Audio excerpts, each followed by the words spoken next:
Hello friends, I welcome you all to the Decode IAS YouTube platform. We're going to continue with the Polity PT की series में दो important topic, एक आपके सामने है cooperatives और जो दूसरा टॉपिक है वो है ओवरसीज सिटीजन्स ऑफ इंडिया। हालांकि ओवरसीज सिटीजन्स ऑफ इंडिया का टॉपिक जो है उसको आप कर सकते हैं along with this citizenship chapter, जो कि आर्टिकल 5 से लेकर आर्टिकल 11 तक जाता है। आप इसका स्टैटिक पोर्शन जरूर देख लें, इसमें से सवाल आ सकता है। और ये जो पार्ट है कोऑपरेटिव्स का, ये भी आप देख सकते हैं सेलिएंट फीचर्स से। सेलिएंट फीचर्स में ये 17th फीचर है, ये भी पूछ सकते हैं। तो पहले थोड़ा सा जान लेते हैं कोऑपरेटिव्स का मतलब क्या है। कोऑपरेटिव्स जो होती है ये एक वॉलंटरी एसोसिएशन होता है। दो चार लोग, इंडिविजुअल्स, वो मिलते हैं, they gather together, they create an association, voluntarily association. आप खुद से एक एसोसिएशन क्रिएट करते हैं जिसका पर्पस होता है कि उन सबको एक कॉमन नीड की जरूरत है। से फॉर एग्जाम्पल 5 फार्मर्स हैं, उन पांचों फार्मर्स जो हैं वो ज़्यादा अच्छे से नहीं कमा पा रहे हैं, क्योंकि उनकी स्थिति ऐसी है कि वो लोग लोन नहीं ले पा रहे हैं, क्योंकि लोन के लिए जितना सिक्योरिटी अमाउंट देना पड़ता है वो अमाउंट इनमें से किसी एक के पास नहीं है, किसी एक के पास भी नहीं है। लेकिन इनको कोई एक बाहर से आता है और इनको बुद्धि देता है कि एक काम क्यों नहीं करते, तुम लोगों के पास जो भी पैसा है वो सब एक कॉमन एरिया में फेंको, तब तो सिक्योरिटी मनी आ जाएगा, और फिर उस सिक्योरिटी मनी का लोन लो, और फिर जिसने जितना पैसा दिया है उस हिसाब से उस लोन से पैसा ले लो, तो पैसा भी मिल जाएगा और कॉमन सिक्योरिटी हो जाएगी, और सबका जो कॉमन नीड है वो भी फुलफिल हो जाएगा। So this is the basic example I could give on cooperatives या cooperative associations. The individual join hands for attaining some common economic goals and interests. यहाँ पे दिखाया गया कि कोऑपरेटिव सोसाइटीज होती हैं, प्राइमरी एग्रीकल्चरल सोसाइटीज होती हैं, कोऑपरेटिव बैंक्स होती हैं, so on and so fourth. अब ये जो वॉलंटरी एसोसिएशन है, ये आर्टिकल 19 में भी एक फ्रीडम है, राइट टू फॉर्म एसोसिएशन। उसी को दिमाग में रखकर 97th कॉन्स्टिट्यूशनल अमेंडमेंट एक्ट के तहत आर्टिकल 19(1)(c) में एक मेजर चेंज आया है जिसका नाम है right to make cooperative societies as a fundamental right. मतलब कोऑपरेटिव्स, पहले ये था कि आप एसोसिएशंस क्रिएट कर सकते हैं अंडर आर्टिकल 19(1) से, लेकिन 97th अमेंडमेंट के बाद इस कोऑपरेटिव को एक कॉन्स्टिट्यूशनल वैलिडिटी मिल जाती है, कॉन्स्टिट्यूशनल बनाया जाता है इसको। कैसे?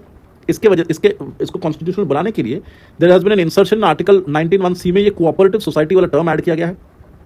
इसके अलावा आर्टिकल 43B डीपीएसपी में ऐड किया गया, जहां पे स्टेट शैल एंडेवर और प्रोमोट वॉलंटरी सच फॉर्मेशंस, ऑटोनोमस फंक्शनिंग करने वाले ऐसे लोग, ऐसे ऑर्गेनाइजेशंस को प्रमोट करेगा स्टेट। नेक्स्ट पार्ट 9B ये इंसर्ट किया गया है। पहले क्या था? 9 था। 9 पार्ट क्या है? 9th पार्ट क्या है? Deals with panchayat.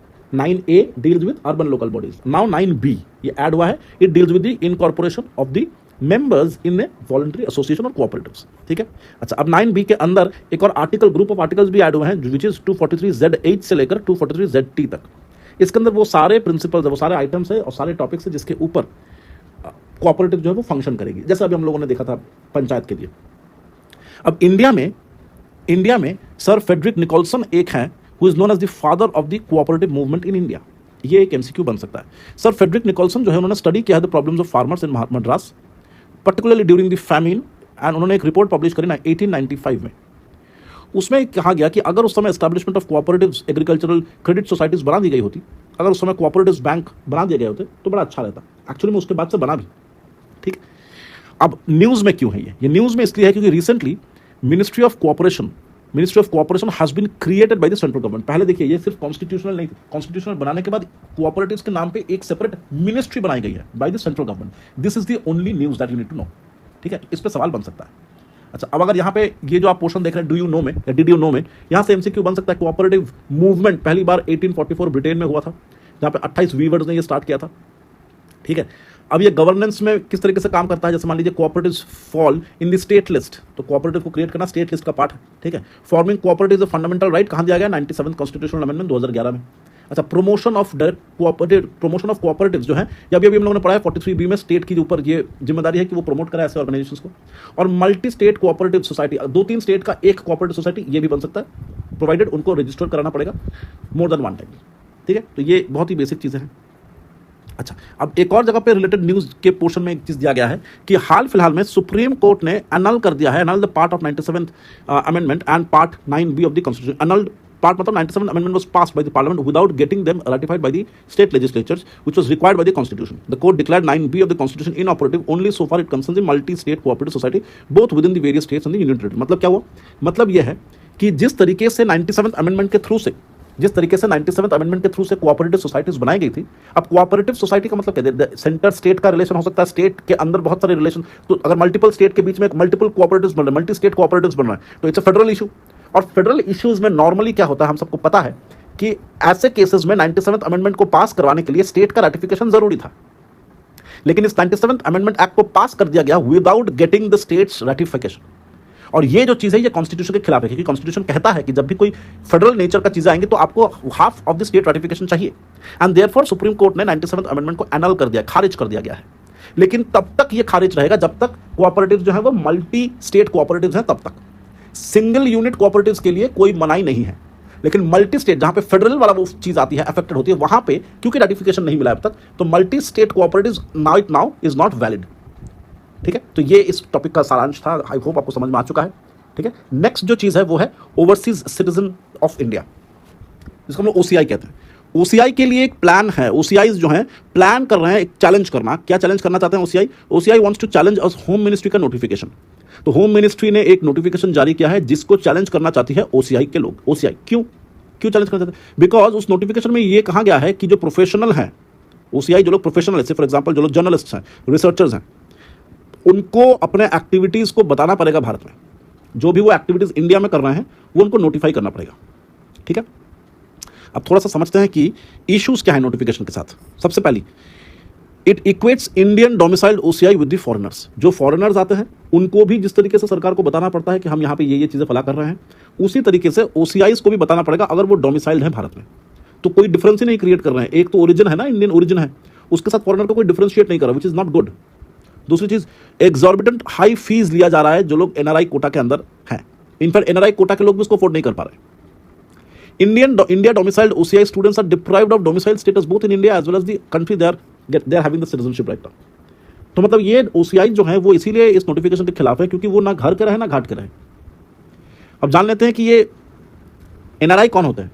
एनआरआई मतलब वो इंडियन सिटीजन जो कि इंडिया के बाहर रहते हैं with an Indian passport. OCI कौन लोग होते हैं भाई? ओसीआई वो लोग होते हैं जो कि इंडिया ओरिजिन होते हैं, इंडिया के, या तो उनकी मम्मी इंडियन थी या तो पापा इंडियन थे या तो दादा दादी इंडियन थे, लेकिन they are right now holding a foreign passport. वो इंडियन सिटीजन, जैसे Katrina Kaif is an OCI, Jacqueline is an OCI.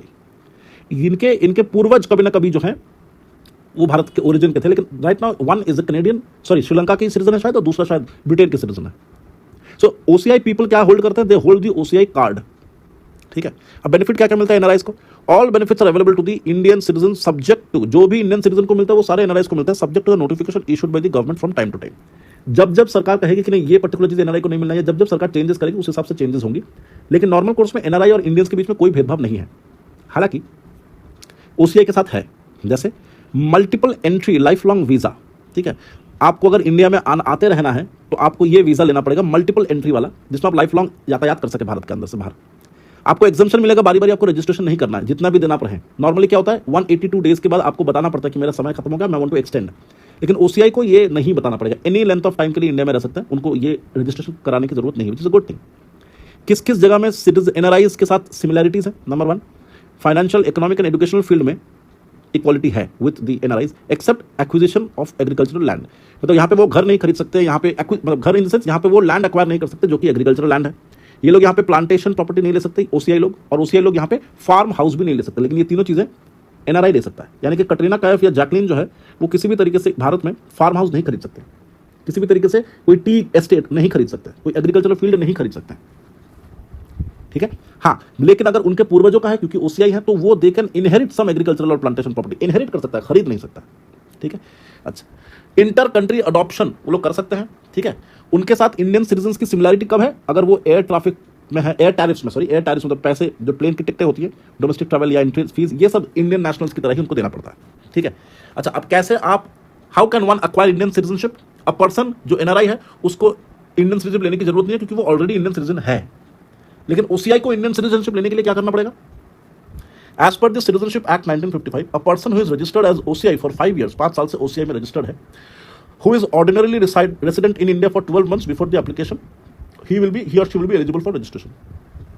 मतलब 5 साल से बाहर है लेकिन पिछले 12 महीने से भारत में है, ऐसे में वो रजिस्ट्रेशन करवाने के योग्य है। और वैसा सिटीजन क्या कहलाएगा? ओसीआई से इंडियन सिटीजनशिप में कन्वर्ट हो जाएगा, लेकिन Indian citizenship based on registration.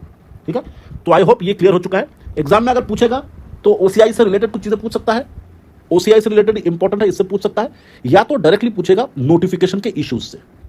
ठीक है, तो आई होप ये काफी क्लियर हो गया दोनों टॉपिक। अगले टॉपिक में हम लोग, यानी कि अगले वीडियो में हम लोग एक दूसरे टॉपिक को लेकर डिस्कस करेंगे। मोस्ट लाइकली हम लोग एक और नया PT 365 एक और सब्जेक्ट का स्टार्ट करेंगे।